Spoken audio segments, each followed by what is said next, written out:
फुलजी station camp में तरसियल Pearson फोत। खबर मूजिब government higher secondary school फुलजी के रिलीफ कैंप में तरसियल बोर मुतासिर 55 साला पीरसन मज़न चांडियो वल्द बचल खान चांडियो इलाज न थियण सबब तड़पी फोत थी वियो। गोठ में पानी हुअण करे संदसि तॾो बि कैंप में विछायो वियो। पीरसन के फोत थियण वारे इतलाउ ते कैंप में कोहराम मची वियो। औरतुनि पारां इंतजामिया के पिटियूं ऐं पारा था।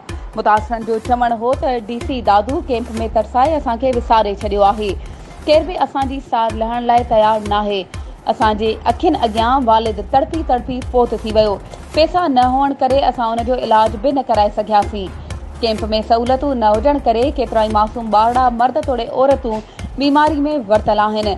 कैंप में तरसियल मुतासिरनि जो समूरो ॻोठ पाणी में बुॾल आहे।